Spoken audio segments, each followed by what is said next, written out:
स्वागत है बच्चों आप सभी का हमारे YouTube channel success coaching classes bye RS sir में। आज हम लोग कक्षा 9वीं का अध्याय 5 एक चर का रैखिक समीकरण इसके बारे में पढ़ने वाले हैं। तो इसमें हम सबसे पहले ये जानेंगे कि एक चर का रैखिक समीकरण होता है क्या चीज है। तो इससे पहले हम जो बहुपद चैप्टर था उसमें पढ़ चुके हैं कि एक चर किसे कहते हैं। बहुपद में पढ़े थे चर और अचर राशि क्या होती है। तो वे समीकरण जिनमें एक ही चर का उपयोग होता है, ठीक है ना भाई, वे समीकरण जिनमें एक ही चर का उपयोग होता है तथा जो रैखिक होते हैं। अब रैखिक का मतलब क्या होता है, जिसकी अधिकतम घात कितनी होती है, एक होती है। अर्थात जिनके चर की अधिकतम घात क्या होती है, एक होती है। एक चर का रैखिक समीकरण कहलाता है। फिर से सुन लीजिए कि वे समीकरण जिनमें एक ही चर का उपयोग होता है, जैसे कर रहे हो तो x है तो x का होना चाहिए, a है तो a, b है तो b, y है तो y, एक साथ डबल चर का यूज नहीं होगा। जो रैखिक होते हैं अर्थात जिनके चर की घात क्या होती है, अधिकतम घात 1 होती है, एक चर का रैखिक समीकरण कहलाता है। एग्जाम्पल देख लीजिए, जैसे मैं लिख रहा हूं यहाँ पर, कितना हो जाएगा आपका 5x + 3 इक्वल में 0। अब ध्यान से देखना, ये एक समीकरण है, ये बताता है जब बराबर के बाद कोई संख्या हो या 0 की हो तो वो समीकरण कहलाता है।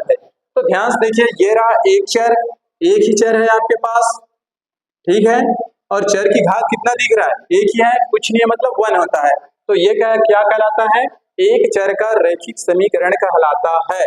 या एक उदाहरण और देख लो, 2x - 3 इक्वल में क्या 4। ये तो ये भी आपका क्या कहलाएगा, एक चर का रैखिक समीकरण कहलाएगा। यहाँ भी एक चर है और चर की अधिकतम घात कितनी होनी चाहिए, 1 होनी चाहिए। ये आपका क्या कहलाता है, एक चर का रैखिक समीकरण कहलाता है। ठीक है, यहाँ तक समझ में आ गया। लेकिन किसी रैखिक समीकरण का हल, ये भी ध्यान से सुन लीजिए, जो भी रैखिक समीकरण का हल है यानी कि जो आंसर आएगा वो परिमेय संख्या भी हो सकती है, इस बात का विशेष ख्याल रखिएगा। क्या हो सकता है कि मान लीजिए कोई समीकरण है, इसको हमने हल किया तो इसका आंसर क्या हो सकता है, परिमेय संख्या भी हो सकती है। और परिमेय संख्या आप चैप्टर नंबर 2 में पढ़े हैं, जो अंश बटे हर के रूप में होती है वो क्या कहलाती है, आपकी परिमेय संख्या होती है। तो इस तरीके से इसको याद रखिएगा कि एक चर का रैखिक समीकरण क्या होता है। अब हम इसमें सीखेंगे समीकरण बनाना कैसे बनाते हैं और समीकरण का कथन कैसे लिखा जाता है, इसके बारे में चर्चा करेंगे। ठीक है बच्चों, इतना नोट कर लीजिएगा। चलिए बच्चों, अब हम सीखेंगे समीकरण बनाना। तो ये आपको क्या दिया है, कथन दिया हुआ है। इस कथन से आपको क्या करना है, समीकरण बनाना है। और समीकरण कैसे बनाते हैं, ध्यान से देखिए। किसी संख्या के 3 गुने से 4 अधिक किसके बराबर है, 13 के बराबर है। ध्यान से समझिए, मान लेते हैं हम वो कोई संख्या क्या है, x, किसी संख्या उसको हमने क्या माना, x, उसके 3 गुने से, यानी कि ये उसका 3 गुना हो गया, x का 3 गुना, इनके बीच क्या संबंध है, गुणा का संबंध है। इससे 4 अधिक, अधिक बोलेगा मतलब प्लस करेंगे, +4, और अगर कम बोलता तो -4। इतना हो गया, 4 अधिक किसके बराबर है, 13 के बराबर, तो इसको लिख देंगे 13 के बराबर। तो इस तरीके से क्या बन गया, समीकरण बन गया। तो कथन से क्या बना है, समीकरण। फिर से सुन लीजिए, किसी संख्या के 3 गुने से 4 अधिक 13 के बराबर है, तो हमने उस संख्या को क्या माना, x माना। x का 3 गुना हो गया, उससे 4 अधिक, तो इसका 4 अधिक, और ये किसके बराबर है, 13 के बराबर है। आई बात समझ में। अब यहाँ पर एक चीज समझना, यहाँ पर हम वैल्यू भी निकाल सकते हैं। खैर अभी आपको निकालना नहीं है, सिर्फ हमको समीकरण बनाना था। यहाँ पर वैल्यू कैसे निकालेंगे, मुझे इस x की जगह ऐसी संख्या सोचो जिनका मैं गुणा करूं यहाँ पर और इन दोनों को जोड़ूं तो इसके बराबर आना चाहिए, यानी कि दोनों पक्ष क्या होना चाहिए, बराबर होना चाहिए। तो आप धीरे धीरे ट्राई करके देखना, एक बार 1 रखना, 2 रखना, 3 रखना, 4 रखना, कोई ना कोई अंक से ये क्या हो जाएगा, मैच करेगा। तो ध्यान से देखो, अगर मैं 1 रखता हूँ इसके जगह, तो 3 × 3, 3 और 4 7, मुझे कितना लाना था, 13। 1 रखने पर नहीं आ रहा है, इसकी जगह 2 रखो, 2 रखूंगा तो 3 दूनी 6, 6 रखूंगा तो कितना होगा, 6 4 10 हो जाएगा, मुझे 13 लाना था। अब 3 रखो, 3 किया 9, 9 4 13 आ गया दोनों, यानी कि x की जगह मैं क्या रखने वाला हूँ, 3। तो इस तरीके से हम x की वैल्यू भी पता कर सकते हैं। आगे इसके बारे में चर्चा होगी। और ये तो हो गया रखने वाला तरीका, लेकिन वास्तव में ये निकलेगा कैसे, ये देख लीजिए, ये निकलता कैसे है। मुझे इसका मान निकालना है, अभी हम समानता के नियम भी पढ़ेंगे इसके बाद। तो ये प्लस में है, उधर जाएगा तो किसमें होगा, माइनस में। तो 13 माइनस क्या हो जाएगा, 4 होगा। अच्छा चलिए 3x को रहने दो, 13 में से 4 जाएगा, कितना आएगा, 9 आएगा।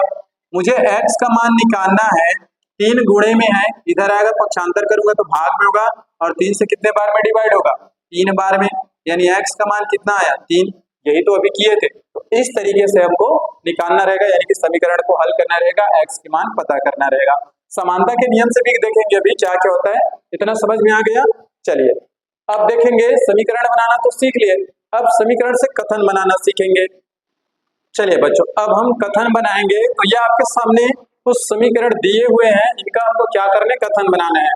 तो सबसे पहले अभी हम क्या सीखे थे, कथन से समीकरण बनाना सीखे थे, अब समीकरण से कथन बनाएंगे। तो ये आपको समीकरण दिया हुआ है, तो यहाँ पर क्या होगा, x कोई वैल्यू होगी जिसका 2 गुना करके 3 घटाने पर क्या प्राप्त होगा, 42 प्राप्त होगा। तो इसको लिखेंगे कैसे, किसी संख्या के, x क्या है, कोई संख्या है, तो किसी संख्या के कितने गुने हैं, 2 गुने, तो 2 गुने से, ये 2 गुने से, यहां तक समझ में आया क्या, किसी संख्या के 2 गुने से कितना घटाने पर, 3 घटाने पर, 3 घटाने पर क्या प्राप्त होता है, 42 प्राप्त होता है, 42 प्राप्त होता है। इस तरीके से हम क्या करेंगे, समीकरण से कथन बनाएंगे। या तो आप अभी ऐसे लिख सकते थे, जो अभी हम समीकरण बनाए थे, किसी संख्या के 2 गुने में 3 घटाने पर 42 के बराबर प्राप्त होता है, आप ऐसे भी लिख सकते हैं, क्योंकि बराबर है तो बराबर भी लिख सकते हैं। आप ऐसा भी लिख सकते हैं कि किसी संख्या के 2 गुने से 3 घटाने पर 42 प्राप्त होता है। ठीक है भाई, आपको जैसे इच्छा लगे आप वैसे बना सकते हैं। फिर दूसरा देखिए, x कोई संख्या है, उसके 12 गुने से 3 घटाने पर 105 प्राप्त होता है, आप ऐसे लिख सकते हैं। तो क्या हो जाएगा, किसी संख्या के कितने गुने, 12 गुने से, 12 गुने से क्या घटाने पर, 3 घटाने पर क्या प्राप्त होता है, 105 प्राप्त होता है, आप ऐसे भी लिख सकते हैं, ये आपका कथन है। और जब ऐसे दिया रहेगा कथन, तो आप क्या करेंगे, समीकरण ऐसे बनाएंगे, आपको दोनों तरीके आना चाहिए। अब ये तीसरा प्रश्न देखिए, ये कोई संख्या है x, उस संख्या के 4 अधिक से इस संख्या को भाग देने पर, ये भाग का चिन्ह है, लिखना कैसे, ध्यान से देखो, किसी संख्या को उसी संख्या के 4 अधिक से भाग देने पर क्या प्राप्त होता है, 28 प्राप्त होता है। तो लिखेंगे कैसे, ये वाला देखो, किसी संख्या के या किसी संख्या को उसी संख्या के, देख लो, उसी संख्या के 4 अधिक से, उसी संख्या के 4 अधिक से क्या कर रहे हो, भाग कर रहे हो, भाग देने पर क्या प्राप्त होता है, 28 प्राप्त होता है। इस तरीके से आप क्या करेंगे, कथन को लिखेंगे। आई होप आपको समझ में आ रहा होगा। ठीक है, चलिए अब अगला देखते हैं, x + 6 बराबर क्या है, 28 है, ये कैसे बनेगा, तो किसी संख्या में 6 जोड़ने पर क्या प्राप्त होता है, 28 प्राप्त होता है। तो लिख दीजिए, किसी संख्या में, ये कोई संख्या है, उसमें कितने जोड़ने पर, 6 जोड़ने पर क्या प्राप्त होता है, 28 प्राप्त होता है। इस तरीके से आप क्या कर सकते हैं, इनका कथन लिख सकते हैं भाई। अब इसको देख लीजिए, x क्या है, कोई संख्या है, तो किसी संख्या के कितने गुने में, 3 गुने में, 3 गुने में क्या जोड़ने पर, 3 जोड़ने पर, 3 जोड़ने पर क्या प्राप्त होता है, 15 प्राप्त होता है। इस तरीके से हम जितने भी समीकरण दिए रहेंगे उसका क्या कर सकते हैं, कथन लिख सकते हैं। और अगर कथन दिया है तो वापस से हम फिर उसका क्या बना सकते हैं, समीकरण बना सकते हैं। आई होप आपको ये कथन बनाना आ गया होगा। तो अब चलते देखते हैं, समानता के कुछ नियम है, उसको देखते हैं भाई, इतना आप लोग नोट कर लीजिए। चलिए, समानता का नियम, तो पहला नियम हम देखेंगे, जोड़ का नियम। ध्यान से देखना क्या है भाई, इसका अभी हम प्रश्न में यूज करने वाले हैं। तो जोड़ का नियम ध्यान से देखना, मान लीजिए यहाँ पर मैं कोई संख्या लेता हूँ a और b, ये दोनों क्या है, आपस में बराबर है। ठीक है ना भाई, a और b क्या है, आपस में बराबर है। बराबर है मतलब क्या होगा, अगर a मान लो कोई संख्या है, जैसे मैं लिखता हूँ 10, तो b भी क्या होगा, 10 होगा। क्या इतना समझ में आ रहा है, दोनों आपस में क्या है, बराबर है। अब जोड़ का नियम बोलता है कि मान लो यहाँ पर मैं कोई संख्या जोड़ता हूँ c, तो इधर भी क्या जोड़ूंगा, सी। तो इससे क्या होगा कि इसमें कोई भी बदलाव नहीं होगा कि आप किसी भी संख्या में अगर सेम संख्या जोड़ते हैं तो उस संख्या में कोई बदलाव नहीं होता। अब मान लीजिए आप सी जोड़े और सी को मैं मान लेता हूँ कि 2, तो इधर भी क्या जोड़ेंगे 2, तो दोनों क्या होंगे आपस में देख लो बराबर होंगे, ये भी 12 बनेगा, ये भी 12 होगा। ये क्या कहलाता है, जोड़ का नियम कहलाता है। मतलब अगर आप इस साइड में जितना जोड़ रहे हो प्लस सी जोड़ा तो राइट हैंड साइड में यानी कि बराबर वाले उस पक्ष में भी आपको क्या करना है, प्लस सी जोड़ना है। ये कहलाता है आपका जोड़ का नियम। दूसरा देखिए घटाव का नियम। घटाव का नियम क्या बोलता है, यहीं से फिर देखेंगे कि घटाव का नियम बोलता है कि मान लीजिए ए कोई संख्या है, वास्तविक संख्या है, और बी कोई वास्तविक संख्या है, दोनों आपस में क्या है, बराबर है। अब मैं क्या करूंगा, इसमें कोई संख्या घटाता हूं, तो मान लो इसमें मैं माइनस सी घटाता हूं, तो इस साइड भी क्या करूंगा, माइनस का सी घटाऊंगा। अब इसी को उदाहरण से समझते हैं, इसी को लेते हैं। मान लीजिए ये 10 था, बी भी क्या है 10, दोनों आपस में बराबर है। सी घटा रहा हूँ, इसमें अगर मैं -2 करूंगा तो राइट हैंड साइड में भी क्या करूंगा, बराबर के उस पक्ष भी -2 करूंगा, तो यहाँ पर क्या होगा 8 आएगा, इधर भी क्या आएगा 8 आएगा। इससे क्या हो रहा है कि आप किसी भी संख्या में दो दोनों आपस में बराबर है, उसमें कोई भी संख्या घटाइए दोनों पक्ष में तो कोई उसके आंसर में कोई बदलाव नहीं होगा। देख लीजिए, यह है आपका घटाव का नियम। तीसरा है आपका गुणा का नियम। गुणा का नियम, अब गुणा का नियम क्या बोलता है, फिर से वही ध्यान से देखना कि ए कोई संख्या है और बी कोई वास्तविक संख्या। अब इसमें मैं गुणा करूंगा, तो मान लो मैं गुणा करता हूँ सी से, इधर भी गुणा करता हूँ सी से, तो इसके आंसर में भी कोई बदलाव नहीं होगा। ए को जैसे मैं माना 10, बी को भी माना 10, तभी तो दोनों आपस में बराबर है। अब इसमें मान लो मैं 2 का गुणा कर रहा हूँ सी का, तो इधर भी 2 का गुणा करूंगा, तो कितना बनेगा, ये 20 बनेगा और ये भी 20 बनेगा। इस तरीके से क्या बनेगा आपका, ये बनेगा गुणा का नियम। अब देखेंगे हम भाग का नियम। चौथा आपका क्या है, भाग का नियम है। आई होप आप लोगों को ये समझ में आ गया होगा कि क्या चल रहा है यहाँ पर। तो भाग का नियम क्या है, ध्यान से देखना। ए कोई संख्या है और बी भी कोई संख्या है, ठीक है।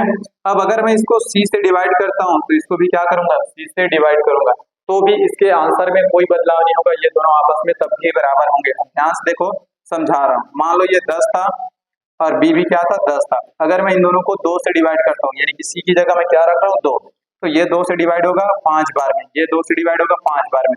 देख लो दोनों अभी भी क्या है, बराबर है। तो ये सब क्या होते हैं, समानता के कुछ नियम है जो आगे हम समीकरण हल करने वाले हैं उनमें यूज होगा। फिर मैं आपको उसको दूसरे तरीके से भी हल करना सिखाऊंगा कि इस नियम के अनुसार तो आपको हल करना ही करना है, फिर मैं आपको डायरेक्ट मेथड से बताऊंगा कैसे हल करना है, ठीक है। चलिए बच्चों, एग्जाम्पल नंबर 4 हम देखते हैं। समीकरण x - 7 = 3 को हल कीजिए। तो x - 7 को क्या करना है और बराबर में क्या 3 इसे हल करना है। तो सबसे पहले ध्यान से दीजिए, मुझे x का मान निकालना है, तो ये रहा -7, ठीक है ना भाई। तो अगर मुझे इसको पहले हटाना है, इसके साथ जो भी संख्या रहेगी उसे हटाना है, तो अगर ये -7 है तो ये तब हटेगा जब यहाँ पर मैं +7 जोड़ दूं। तो +7 सिर्फ इधर नहीं जोड़ूंगा, इस पक्ष में भी जोड़ूंगा। आया समझ में, अभी जो समानता का नियम दिए थे। तो क्या करेंगे, हल करेंगे इसको, तो लिखेंगे समानता के जोड़ नियम से, समानता का जोड़ नियम यही लगा रहे हैं, ठीक है ना भाई। जोड़ रहे हैं ना, क्या जोड़ रहे हैं, +7। तो x - 7 ये था, इसमें आपने क्या जोड़ा, +7, तो इधर भी क्या जोड़ेंगे, +7 जोड़ेंगे दोनों पक्ष में। तो ये प्लस माइनस क्या होगा, कैंसिल हो जाएगा, तो x बराबर क्या आ जाएगा 10, ये हमारा क्या हो जाएगा, आंसर हो जाएगा। आई होप आपको समझ में आ गया होगा। चलिए एक प्रश्न और देखते हैं, इससे समझ में आ जाएगा। यहाँ ध्यान से देखना, यहाँ मुझे क्या करना है, x की वैल्यू निकालना है, मान पता करना है, तो इसके साथ पहले जो संख्या है उसको देखना। ये +5 है, अगर मुझे इसे हटाना है तो मैं क्या कर सकता हूँ, यहाँ मैं -5 करूंगा तो हटेगा, वो भी दोनों पक्ष में। तो क्या करेंगे, समानता के घटाव नियम से, समानता के घटाव नियम से, ध्यान से देखना भाई। घटाव नियम पहले लग रहा है, तो ये 3x + 5 है, इसमें क्या करेंगे -5, इधर भी क्या करेंगे -5, दोनों पक्ष में करना है, ठीक है। अब चलिए ये प्लस ये माइनस कैंसिल हो गया, इधर क्या बचा 3x, 14 में से 5 जाएगा, कितना बचेगा 9, ठीक। अब मुझे x का मान पता करना है, तो ये 3 को हटाना है, और 3 किस में है, गुणा में है, तो अगर ये गुणा में है तो मैं क्या करूंगा, तो ये हो जाएगा भाग दूंगा।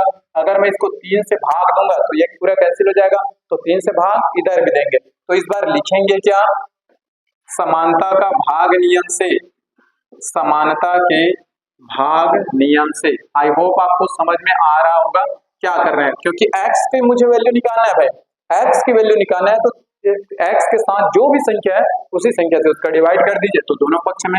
तो ये 3x और x से क्या करो, 3 से क्या करेंगे, इसको भाग देंगे, तो इधर भी क्या करेंगे, 3 से भाग देंगे। ये 3 से 3 पूरा डिवाइड हो गया, तो बचा क्या x, और ये 3 से कितने बार में डिवाइड होगा, 3 बार में, तो x का मान कितना आ जाएगा, 3 आ जाएगा। इस तरीके से हमको क्या करना है, इन नियमों को लगा करके आपको हल करना है। अब मैं आपको बार बार ये नियम लगा के नहीं बताऊंगा, अब मैं आपको डायरेक्ट करना सिखा रहा हूँ। दोनों प्रश्न को कैसे हल करेंगे फिर से देख लीजिए कैसे बनेगा। अब इधर चलिए, इसको मैं आपको डायरेक्ट करना सिखा रहा हूँ कैसे बनेगा। देखिए, मुझे x का मान निकालना था, ये x माइनस 7 बराबर 3 है, ये माइनस में है, इसको उठा के उधर पक्षांतर कर दो, तो किस में चला जाएगा, क्या प्लस में जाएगा क्या, तो x की वैल्यू कितना जाएगा, 3 और 7 10। इस तरीके से आप क्या कर सकते हैं, आंसर ला सकते हैं। अब मैं आपको ऐसे बताऊंगा, यहाँ भी आया था, इसको देखो 3 ही आएगा, लेकिन कैसे आएगा, 3x प्लस 5 बराबर में क्या है 14। सबसे पहले ये प्लस में, इसको पक्षांतर कर दो, तो इधर क्या बचा 3x, प्लस में था इधर आएगा तो किसमें होगा, माइनस में। हुआ वही काम यहाँ भी हुआ, देख लो -5 ही हुआ है, जिसको हटाना है तो जिसको हटाना है तो इसको उधर ले जाओ, माइनस में आ गया 3x, 14 में से 9 5 जाएगा, कितना बचेगा 9। अब मुझे x का मान निकालना है, 3 गुणा में है, इधर आएगा तो किसमें होगा, भाग में होगा, और 3 से कितने बार में डिवाइड होगा, 3 बार में, तो x का मान कितना आएगा 3। अब मैं आपको इस तरीके से करना बताऊंगा, ये आप करना चाहते तो इससे भी कर सकते हैं, और आपकी मर्जी आप ऐसे भी हल कर सकते हैं। आई होप आपको ये दोनों तरीका समझ में आ गया होगा। ठीक है बच्चों, चलिए बच्चों, अब एग्जाम्पल नंबर 6 और एग्जाम्पल नंबर 7 इनको सॉल्व करते हैं। ये कैसा बनेगा, ध्यान से देखिए। सबसे पहले ध्यान से देखिए, ये नीचे में क्या है 3, तो अगर ये भाग में है पक्षांतर करूंगा तो गुणा में जाएगा। कुल मिला के यहाँ पर क्या कर रहे हैं, गुणा का नियम लग रहा है, समानता का गुणा का नियम। तो अगर मैं यहाँ पर 3 से गुणा करूंगा तो ये कैंसिल हो जाएगा, तो इधर भी तो 3 से गुणा करूंगा, समझ में आ रहा है। तो कुल मिला के ये 3 कहाँ जाएगा, पक्षांतर करेंगे तो इधर गुणा में जाएगा, क्योंकि भाग में है। तो हल कर रहे हैं, तो 4x प्लस 5 और ये 3 इधर गुणा में आ गया, तो 15 दिया कितना हो जाएगा 45। क्या इतना समझ में आया क्या, चलिए।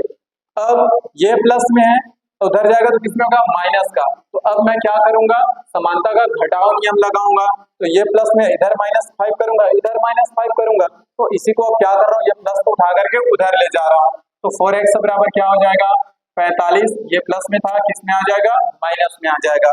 4x 45 में से 5 जाएगा, कितना बचेगा 40। अब फिर से मैं कौन सा नियम लगाऊंगा, ये किसमें है, गुणा में, तो इसको हटाऊंगा तो क्या लगेगा, भाग में जाएगा। ध्यान से देखना, तो यहाँ पर लगेगा भाग का नियम, समानता का भाग का नियम। ये 40 4 गुणा में था, इधर आएगा तो किसमें हो जाएगा, भाग में। तो यही तो करना था, इसे हटाता तो 4 का इधर डिवाइड करता, इधर भी 4 का डिवाइड करता, तो आ तो गया 4 का डिवाइड। तो अब इस तरीके से आपको हल करना रहेगा। आप चाहें तो लिख भी सकते हैं, पूरा मैं आपको बता भी रहा हूँ।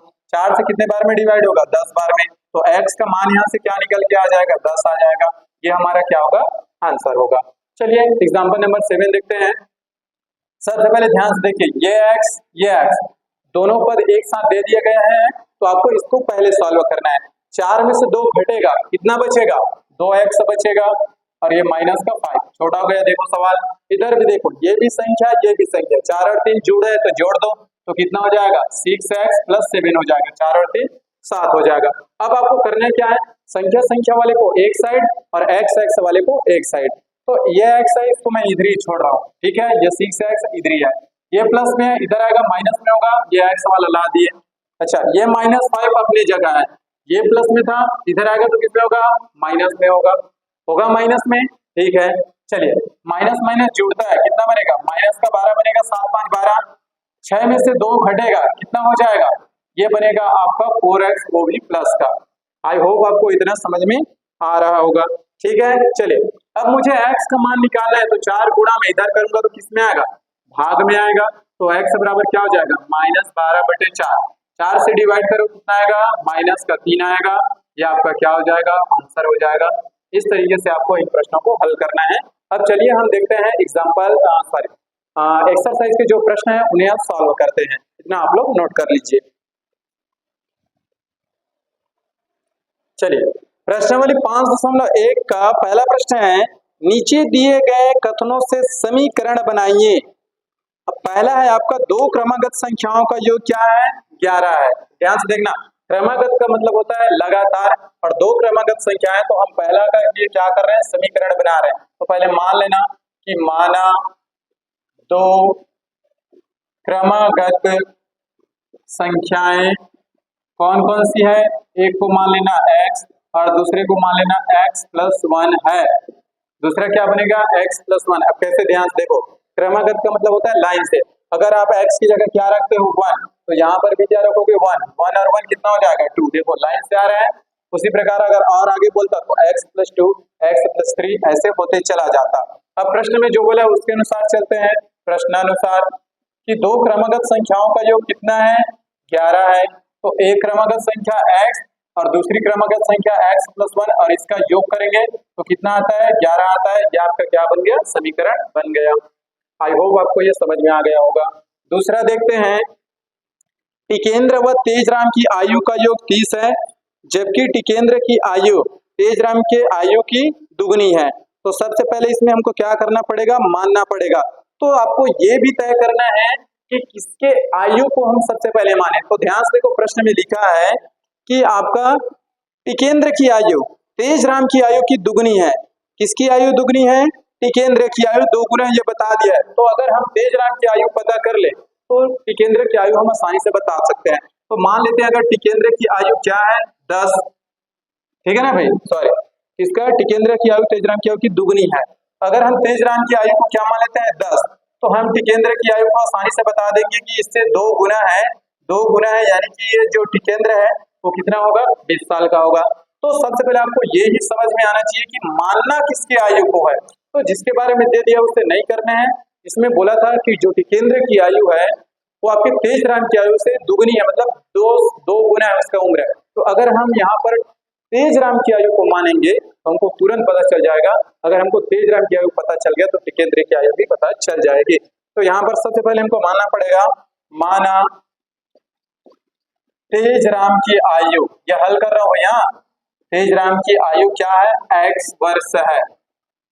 अगर इसकी आयु x वर्ष है तो टिकेंद्र की आयु क्या होगी, टिकेंद्र की आयु क्या 2x होगी, 2x होगा, क्योंकि उससे दुगना है, कर दिए दुगना।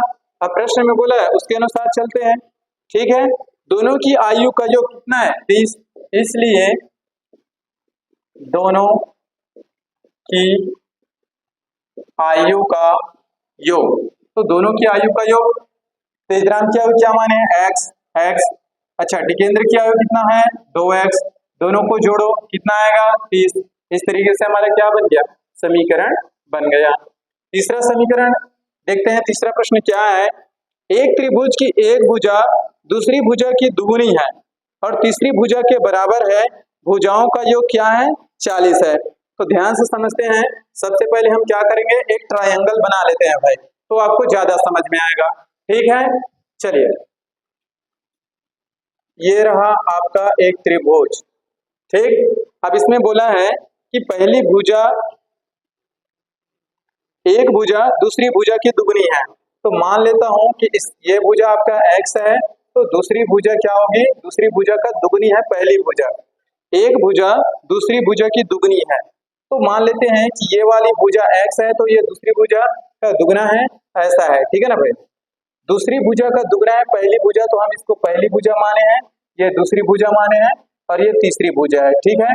तो जो पहली वाली भुजा है वो दूसरी वाली का क्या है, दुगना है, तो हम दूसरी वाली को माने x, तो दूसरा वाला पता चला 2x। आगे पढ़ते हैं, और तीसरी भुजा के बराबर है, कौन तीसरी भुजा के बराबर है, ये पहली भुजा तीसरी भुजा के बराबर है, यानी कि अगर ये 2x है तो ये भी क्या होगा, 2x होगा। आई होप आपको इतना समझ में आ गया होगा। अब तीनों भुजाओं की योग कितना दिया हुआ है, 40 दिया है। तो सबसे पहले जो जो दिया है उसे लिख लेते हैं। चलिए, माना, इसको मानेंगे दूसरी भुजा को, माना दूसरी भुजा क्या है x, तब पहली भुजा क्या है, दूसरी भुजा का दुगुना यानी कि 2x। लेकिन प्रश्न में बोला है कि पहली भुजा और तीसरी भुजा आपस में बराबर है, चूंकि पहली भुजा और तीसरी भुजा आपस में बराबर है,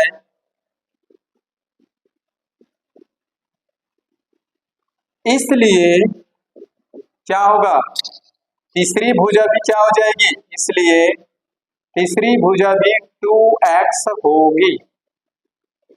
आई होप आपको इतना समझ में आ गया होगा। इसमें बोला है कि पहली भुजा तीसरी भुजा के बराबर है, यानी कि ये अगर 2x है तो ये भी 2x होगा। अब प्रश्न के अनुसार चलो, प्रश्न में जो बोला है उसके अनुसार कि तीनों भुजाओं का योग कितना दिया है, 40। ठीक है भाई, तो जोड़ दीजिए तीनों भुजाओं को। तो पहली भुजा 2x, दूसरी भुजा x और तीसरी भुजा 2x, इन सबको जोड़ने पर क्या आता है, 40 आता है। इस तरीके से हम क्या करेंगे, समीकरण क्रिएट करेंगे। आई होप आपको ये समीकरण समझ में आ गया होगा। अब चौथा देखते हैं, अगला चलिए चौथा प्रश्न है, एक आयत की लंबाई उसकी चौड़ाई से 3 अधिक है, उस आयत का परिमाप 15 है। तो फिर से अब डायग्राम बना लेते हैं, एक आयत बनाते हैं, ध्यान से देखना। इसमें बोला है कि उसकी लंबाई, और आपको मालूम होता है कि आयत में क्या होता है, लंबाई और चौड़ाई आमने सामने की भुजा समान होती है। तो आयत की लंबाई जो है वो चौड़ाई से क्या है, 3 अधिक। तो हम चौड़ाई को मान लेंगे क्या, x, तो लंबाई पता चल जाएगा कि वो चौड़ाई से क्या है, 3 अधिक है, यानी कि x + 3 हो जाएगा। और आपको आयत का परिमाप दिया है, परिमाप का मतलब होता है सभी भुजाओं का योग। तो सबसे पहले मान लेना, माना आयत की चौड़ाई क्या है, x, ठीक। तब लंबाई क्या हो जाएगा, लंबाई हो जाएगा चौड़ाई का 3 अधिक है, यानी कि x + 3। अब आपको करना क्या है, आपको प्रश्न में पूछा है कि उसका आयत का परिमाप दिया है, तो आयत का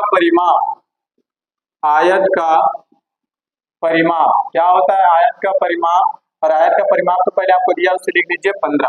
और आयत का परिमाप का सूत्र होता है 2 गुणे में क्या होता है, लंबाई धन चौड़ाई, ये होता है, और ये आपका 15 दिया हुआ है। लंबाई को रखो, लंबाई कितना है हमारे पास, x + 3 प्लस चौड़ाई कितना है, x, और इसको रखो 15। x और x जुड़ेगा, ये 2 को रहने दो, 2x बनेगा, और ये +3, और इधर कितना 15। इस तरीके से हमारा क्या बनेगा, समीकरण बन जाएगा। आई होप आपको ये समझ में इतना आ गया होगा। चलिए अब अगला समीकरण देख लेते हैं, ये कैसे बनेगा भाई। चलिए पांचवा है, रमेश, दिनेश व सतीश के पास 2:3:4 के अनुपात में पेंसिल है, यदि पेंसिलों की कुल संख्या 18 है तब समीकरण बनाइए। तो सबसे पहले जो दिया उसे लिख लेते हैं, पेंसिल का अनुपात, ठीक है, पेंसिल का अनुपात कितना दिया है, पेंसिल का अनुपात है 2:3:4, 2:3:4। अब हमको क्या करना है, इसको मानना है कि कौन कौन व्यक्ति हैं, रमेश, दिनेश व सतीश, ठीक है ना भाई। तो माना रमेश के पास 2x, माना रमेश के पास 2x, उसके बाद कौन है, रमेश के बाद दिनेश, दिनेश के पास 3x, क्योंकि उनके अनुपात है तो उसको हम x मार रहे हैं भाई। दिनेश के पास 3x व सतीश के पास क्या है, 4x पेंसिल है, 4x पेंसिल है। अब प्रश्न में जो बोला है उसके अनुसार, प्रश्नानुसार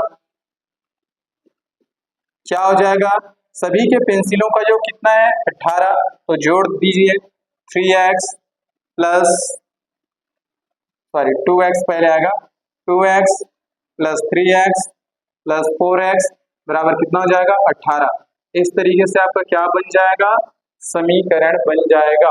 तो आपका जो प्रश्न वाली 5.1 है उसमें जितने भी आपको कथन से समीकरण बनाना था यह हमारा बन चुका है। अब हम नीचे लिखे दिए गए समीकरण को हल करेंगे। अब ये कैसे हल होता है इनको देखेंगे। फिर प्रश्न तीसरा में लिखा है, निम्नलिखित समीकरणों के लिए कथन बनाइए, इसको देखेंगे फिर। ठीक है, इतना नोट कर लीजिए आप लोग।